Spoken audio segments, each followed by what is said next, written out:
Thumbnails are one of the most important parts to getting somebody to watch your YouTube videos. So I wanted to do a detailed breakdown and show you exactly how I make my thumbnails to get the most clicks possible and generate the most views possible. I'll put a picture on the screen now of a video that went viral for me. It currently has over 8 million views, and I thought this was a fluke to start with. But then what I did was I tested this theory of the thumbnail I'd created on about 4 or 5 other videos that also went viral. I seem to feel I've figured out a few things when it comes to thumbnail creation. Even if you don't do mountain biking like I do, this will still work. The principles still work across any channel. I'm going to jump across to my computer and I'm going to show you the basics of creating a thumbnail. Just before I jump across to my computer, it's probably worth noting as well, my ideas and how I create my thumbnails has drastically changed over the last couple of months because of these thumbnails that have gone viral. Now what I used to do was, I used to go out and shoot a video and then I would find a thumbnail from inside the video. So I'd be somewhat limited to whatever I had on my camera to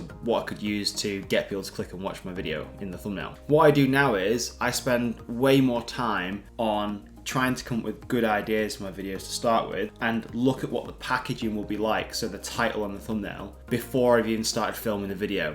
And if I can't think or make of a good thumbnail and title to start with, there isn't really any point me going out of putting all the time and energy into making the video. Filming a video and editing it only to find when you upload it, it doesn't get watched or it doesn't get the views it deserves is demoralizing. So we want to limit those chances of it happening. The way we do that is by thinking of the idea of the video first and the packaging first. So that's where the thumbnail comes in. Now I didn't actually do that with this video thumbnail you're about to see. It got me thinking of how I can do it in the future. Okay, so we're over in Canva now, canva.com, and this is the program that I use to create my thumbnails. And what I first do is I search the word YouTube.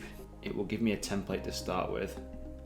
I don't generally use thumbnail templates, but there's so many templates on here you can use to spark your interest. But for my videos, I generally just start from a blank canvas. I just click blank.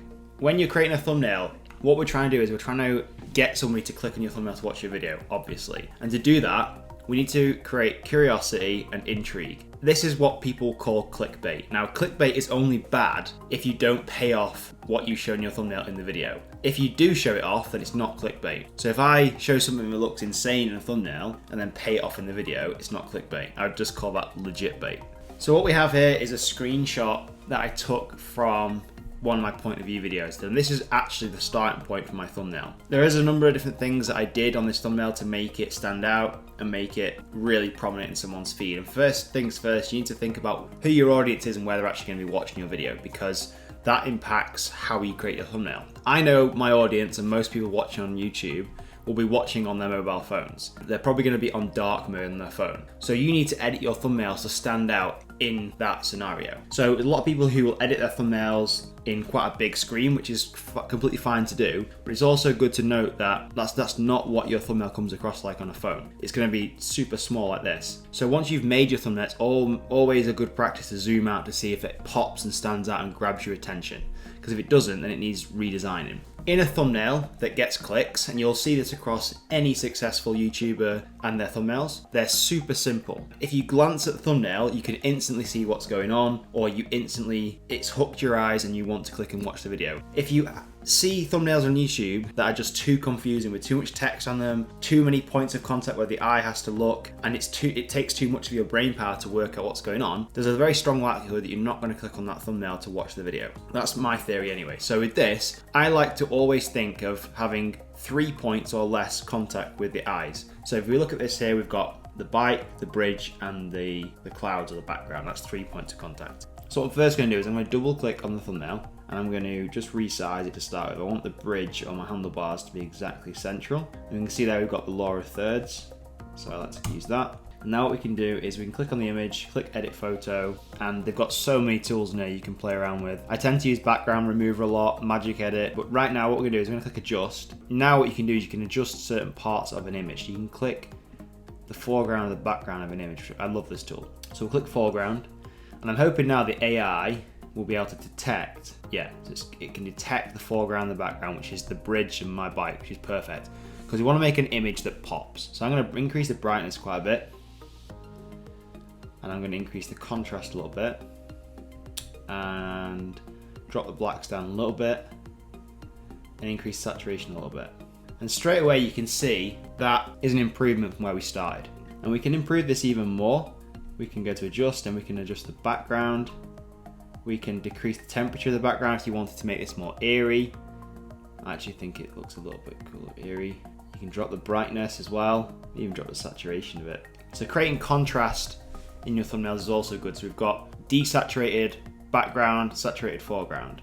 Now I would say that stands out pretty well. So that's one way to create a thumbnail that's gonna get clicked. Now let's say you wanted to add some text to your thumbnail to make things stand out or to point out a certain feature in your video. I'm gonna show you how to do that now. So we click text, click add heading, and you'll see here it pops up with a box. I definitely don't recommend you put in more than 3 words on a thumbnail. I think it overcrowds things, and that's obviously thumbnail dependent, but I just think you shouldn't need more than 3 words to describe what's going on. And if you don't, then your thumbnail is probably not the right choice. With this though, I didn't actually use text on my video, but I'm just gonna show you now what we could put. So we could put something like, let's just go capital locks on and we'll write steep ridge.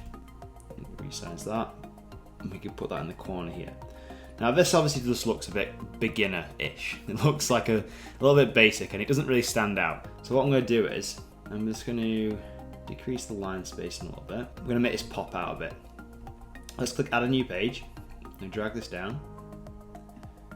And what we're gonna do is highlight it all, Command and A, and then we're gonna change the color. Let's just say we want it white for now. We're gonna save this, and click share at the top right, download.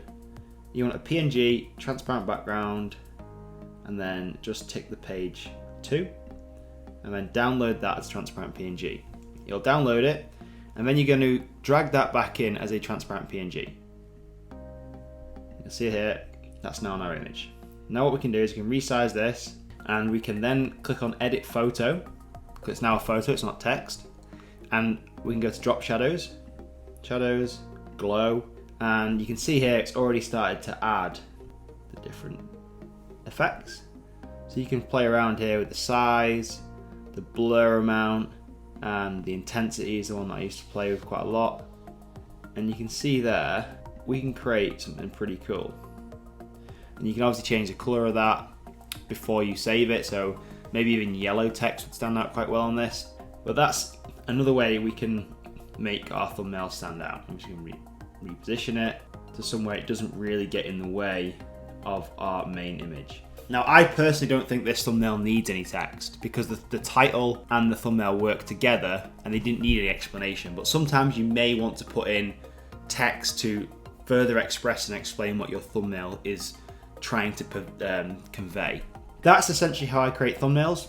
There are many different ways to create thumbnails, but just remember to keep it super simple. You want to remember that most people are going to be watching thumbnails on their phones. Always zoom out to make sure that it still catches your eye and stands out. Keep it very simple, so less than 3 points of contact for the eye, you should be onto a winner. If you want any more tips on how to get started on YouTube, I have left a link below where you can go and grab my resource kit, and this is just basically a whole kit full of all my most useful tools on YouTube that hopefully will help you get started, past that 1,000 subscribers and beyond. Any questions or comments on thumbnail creation on YouTube, drop them in the comments and I'll answer them with a video.